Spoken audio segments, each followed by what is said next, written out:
बुजुर्गों का अकेलापन। बेटा, मैं तुम्हारे मामा के घर जा रही हूँ। क्यों माँ? और तुम आजकल मामा के घर बहुत जा रही हो। तुम्हारा मन मान रहा तो चली जाओ। माँ, तुम ये पैसे रख लो, तुम्हारे काम आ जाएंगे। माँ का मन भर आया। उसे आज अपने दिए संस्कार लौटते नजर आ रहे थे। जब मोहन स्कूल जाता था, वह माँ से जेब खर्च लेने में हमेशा हिचकिचाता था, क्योंकि घर की आर्थिक स्थिति ठीक नहीं थी। पिताजी मजदूरी करके बड़ी मुश्किल से घर चला पाते थे, पर माँ फिर भी उसकी जेब में कुछ सिक्के डाल देती थी, जबकि वह बार बार मना करता था। पिताजी माँ को हमेशा कहते, तुम इसे बिगाड़ कर ही मानोगी, पर माँ हमेशा हंसकर टाल जाती थी।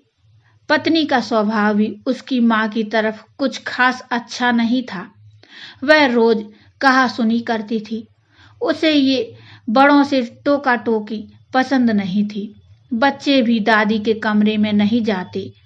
मुझे भी देर से आने के कारण बात करने का समय नहीं मिलता। एक दिन माँ का पीछा किया। आखिर माँ को मामा के घर जाने की इतनी जल्दी क्यों रहती है? वह यह देखकर हैरान रह गया कि माँ तो मामा के घर जाती ही नहीं। वह तो स्टेशन पर एकांत में एक पेड़ के सहारे घंटों बैठी रहती है। तभी पास खड़े एक बुजुर्ग जो यह सब देख रहे थे, उन्होंने बोला, बेटा, क्या देख रहे हो? जी वो। अच्छा, तुम उस बूढ़ी औरत को देख रहे हो? वो यहाँ अक्सर आती हैं और घंटों पेड़ तले बैठकर सांझ ढले अपने घर लौट जाती हैं। अच्छे घर की लगती हैं बेटा। ऐसी एक नहीं, अनेकों बुजुर्ग माताएं, बुजुर्ग पिता तुम्हें यहाँ आसपास मिल जाएंगे। जी मगर क्यों? बेटा, जब घर में बड़े बुजुर्गों को प्यार नहीं मिलता, उन्हें बहुत अकेलापन महसूस होता है, तो वे यहाँ बैठकर अपना समय काट देते हैं। वैसे क्या तुम्हें पता है, बुढ़ापे में इंसान का मन बिल्कुल बच्चे जैसा हो जाता है।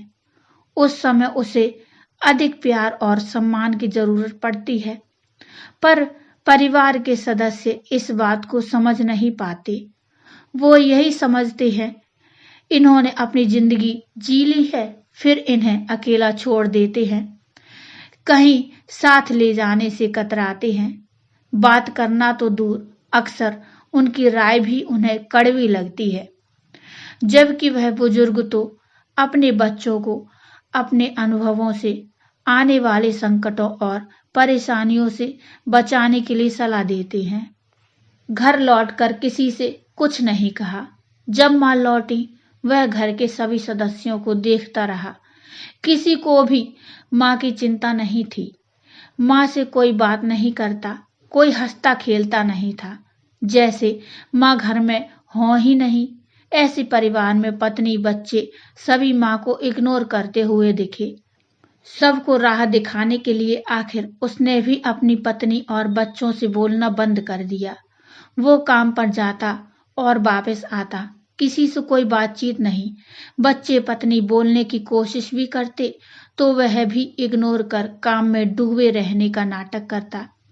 3 दिन में सभी परेशान हो उठे। पत्नी, बच्चे इस उदासी का कारण जानना चाहते थे।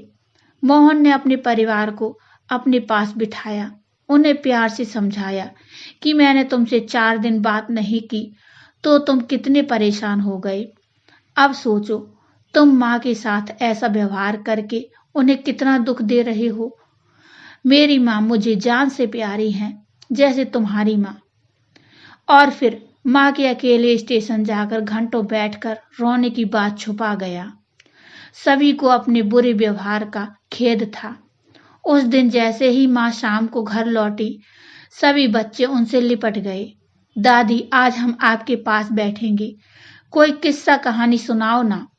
माँ की आंखें भीग गईं। वो बच्चों को लिपटकर उन्हें प्यार करने लगी और फिर जो किस्से कहानियों का दौर शुरू हुआ, वो घंटों चला।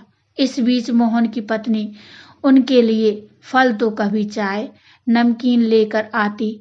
माँ बच्चों और मोहन के साथ स्वयं भी खाती और बच्चों को भी खिलाती। अब घर का माहौल पूरी तरह बदल गया था। एक दिन सुबह सुबह मोहन पत्नी और माँ को एक साथ बैठे देखकर जोर से बोला, माँ, क्या बात, आजकल मामा के घर नहीं जा रही हो? नहीं बेटा, अब तो अपना ही घर स्वर्ग लगता है। सच माँ? मोहन माँ को देखते हुए बोला। बहू माँ को सीने से लगाकर बोली, हाँ, स्वर्ग से भी सुंदर। दोस्तों, ये कहानी आपको कैसी लगी मुझे कमेंट में बताइए। इस कहानी के बारे में अपने विचार भी मुझे बताइए। कहानी अच्छी लगी हो तो लाइक करिए और चैनल को सब्सक्राइब कर लीजिए। धन्यवाद।